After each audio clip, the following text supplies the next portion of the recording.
Well, with that in mind, kind of. So I'm a senior. Um, to be completely frank, full transparency, this last semester for me was kind of cake before COVID, just because it's my senior year.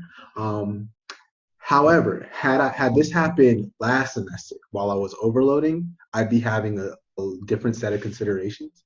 And so I guess my question is, what would you say to the students who have a rough course load or have like a stressful amount of classwork that's now moved to an online format? So they're not getting that same in-person talk, like for the students that are taking Orgo or for the students that are taking econ right now, right? How can we keep those students like in our minds and like what's something you would tell them right now this time? From the perspective of the grading policy, that is literally why we set the default as satisfactory and unsatisfactory, because we knew that the semester was going to impose challenges of different types and of different magnitudes for different students. And so we wanted to provide an opportunity for students to take a grading option that really reflected that. I know that can be challenging when students are trying to balance the decision they're making today with their kind of professional and graduate school aspirations tomorrow. But what we're seeing around the country is graduate and professional schools really being led by what Duke has decided to do, saying, look, we know this semester is absolutely crazy, and we're not going to essentially value letter grades over satisfactory and unsatisfactory. I think that will increase. We'll see an increasing number of schools do that. We're working with schools and employers right now to try to help to push them to make those kinds of announcements more and more, so we can help to release some of the pressure on students who are trying to weigh the decision between the SU and a letter grade. But I'd say, look, if the students really are feeling like you're struggling in a course, like that's literally why we made this decision, and SU may be the right option. If I could maybe add, one of the things that Gary and I have been talking about is the sort of the long scope of somebody's academic career and what they're thinking about doing after Duke and how they got to Duke, and the sort of where that kind of intersects with the amount of massive disruption in society right now.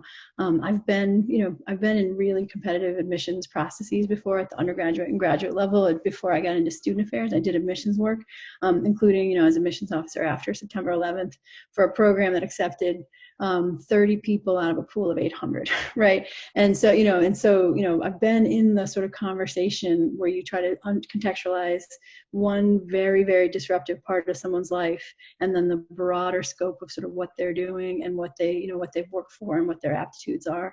And I'll say that people, the people in the profession of looking at who's coming in and forming a community, creating a class, and thinking about how people are thinkers, they're not going to fixate on sort of what somebody's academic performance was this semester. Can I speak for all of them? No. Do I feel confident I'm speaking for all of them? Yes, because I think one of the things that we've been talking about is the degree to which this part, there's so much happening. We talked about this in a different TLDR about the feeling of sort of loss of control, and some of the feeling of, if I, as I think about my grades and my potential application of something, everybody who's a Duke student has gone through successfully a great application process and sort of is kind of putting on the hat of, this is something in my control right now. And I think to sort of broadly say that the growth and learning and, the real life sort of things that are hitting us right now, how you reflect on that, how you think about what that means for your purpose, how that sort of informs the circumstances that you're trying to get through the academic work.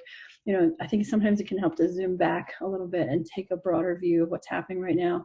But I can also assure people that the people looking at amazing Duke students applying to stuff are absolutely going to understand that this is not a regular time. Yeah, just to amplify that point a little bit, just like Mary Pat reviewed thousands of applications for graduate school in a variety of different programs at different universities in my career. And I can tell you, we don't attend to single grades in single semesters almost ever. No. And that's in a normal case. Like in a situation like where there's a pandemic, like everyone knows what happened this semester, right? Like we're experiencing it too.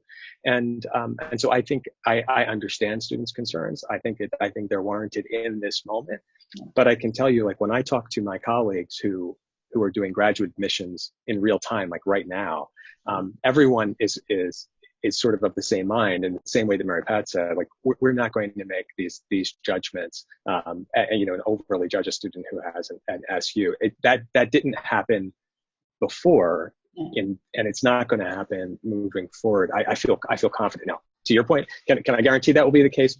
No, but I've been doing this a long time too, and I think we can trust that it won't happen in the way that so many are concerned about. So for the students who are stressed because they're applying to med school, or they're stressed because they're applying to a PhD out of here, like, are you telling them not to worry? Like, what are you saying here? I guess I'm saying that the feeling right now is that this is the part that sort of feels out of control for people, but the actual application is significantly more than March and April of somebody's 2020 spring semester, right? And so I think kind of remembering that and thinking about that can be helpful right now. People have done great work. They're going to do great work. They're going to reflect and sort of have, in their future plans, a commitment to making an impact in whatever they're going to do. And there's a way that this experience is also going to kind of really amplify that for a lot of our students.